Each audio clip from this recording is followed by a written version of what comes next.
Hi, I'm Shivani and this is NIJ Lifestyle. Are you one of those people who are constantly glued to their phones, tablets and computers? Well, this episode is for you. Of course, lockdown hasn't made things any better. From watches that count your daily steps and heartbeats every minute to the Instagram feeds you can't stop scrolling through all the time, there's no denying that we are more plugged in than ever before. Sure, this level of connectedness has benefits. It is simple to stay in touch with friends and family. You can express yourself, vent yourself, and show your creativity on social media. Multitasking is easier, but there are also some pretty serious drawbacks. Staring at our devices may be pleasurable in the moment, but pleasurable behaviors are addictive. A digital detox refers to a period of time when a person refrains from using tech devices such as smartphones, televisions, computers, tablets, and social media sites. Detoxing from digital devices is often seen as a way to focus on real-life interactions without distractions. By foregoing digital devices, at least temporarily, people can let go of the stress that stems from constant connectivity. Now let me tell you some top reasons for doing this. Technology can be stressful. Heavy device use may be linked to mental health concerns. Digital devices can disrupt sleep. Constant connectivity affects work-life balance. Social comparison makes it hard to be content. Digital connectivity can make you feel like you're missing out. FOMO. Physical manifestations such as frequent headaches, redness of the eyes, obesity, lethargy also have some links to being addicted to digital devices. Now, here are some signs you might need a digital detox. You feel anxious or stressed out if you can't find your phone. You feel compelled to check your phone every few minutes. You feel depressed, anxious, or angry after spending time on social media. You are preoccupied with the like, comment, or reshare counts on your social posts.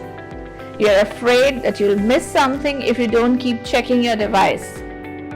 You often find yourself staying up late or getting up early to play on your phone. You have trouble concentrating on one thing without having to check your phone. Unnecessary online shopping. So these are just some of the signs to watch out for.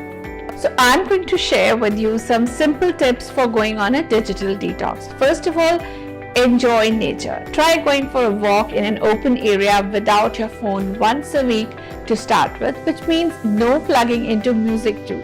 Look at the greenery, plants all around, flowers, birds chirping. You will come back rejuvenated. Second, keep the phone away 2 hours before bedtime or out of the bedroom. Never take the phone on the dining table. Enjoy your meal with family in peace with mindfulness. Turn off push notifications on your phone. Many social media apps such as Facebook, Instagram, Twitter send alerts every single time you get a message or new post. It is okay to be uninformed once in a while. Many phones like iPhone keep a record of your time spent on each social media every day. Just having a look at that is quite an eye-opener. You can recognize a pattern there and correct it. You can even put limits for each social media app such as 1 hour per day or whatever suits you.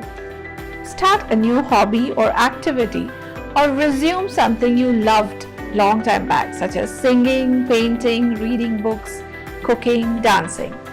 You can even get a pet such as a dog or a cat, which will give you lessons in caring for another being rather than being involved in digital gratification all the time. If a pet is not possible, at least get some plants and look after them. Some breathing techniques such as pranayama and relaxation asanas such as Bal Asana, Child Pose and Shashank Asana can calm your mind.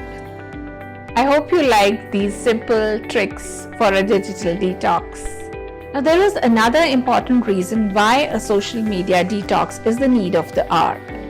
Social media platforms like Facebook, Twitter, etc. have become so much more than just places to meet and greet. They actually form a significant part of big tech, or the biggest technological companies in the world. These companies, which have the likes of Apple, Google, and Amazon, have a net worth of several $trillion. The worst part, it seems, is that these companies are also aware of the weight they can throw around. One of the most recent memories is from USA, when even a sitting president was not able to escape the wrath. Whatever he had to say was either broadcast with the infamous manipulated label or was censured by menial tactics such as pulling the audio or video feeds. For someone like me who tries her best to remain neutral and make my own decisions, this bias on social media makes things quite challenging. Someone who isn't very curious or overly tenacious may actually believe what they are being shown and accept the generally prevalent opinion. You see the problem here, don't you? An opinion is formed and very intelligently imbibed in us. Thankfully, in India, the government has been proactive and has set up some concrete rules to curb this menace. Let me try and explain this to you with an example. Imagine a large space like a community hall. Now, this is a place where people come to meet each other and have discussions. Even journalists and other media persons come here to share their views and experiences. Now, if a certain personality comes there and begins to spread lies, it is through no fault of the community hall, right? But what if the community hall started to only permit people with a particular idea or with a particular opinion?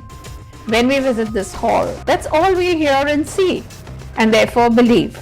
Over to reality. Consider all of this happening in a digital space, with the community hall actually being a social media platform. In India, they are considered an intermediary, meaning they are not connected with what is being posted there, be it news, information, or lies. The government had issued a new set of rules that allow the intermediary status, but only if the companies comply with a certain set of guidelines.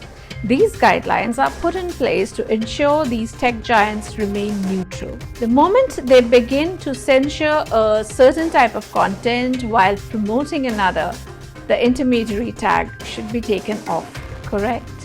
But thankfully, that is exactly what will happen. We saw Twitter attaching a manipulated content label with tweets from an Indian leader. Isn't that a little overreaching? If the platform is as neutral as it claims, why attach a tag at all? I mean, there is no dearth of so-called celebrities calling people to action, even as a pandemic rages. But why aren't they slapped with a wrong, dangerous, or misleading label? To be honest, it's unlikely that these platforms will be banned, but I, for one, will feel so much better to know that they too have a certain set of rules to follow. Otherwise, who knows what they might have led us to believe. So that's me, Shivani, signing off for today. Stay tuned, stay healthy, stay aware.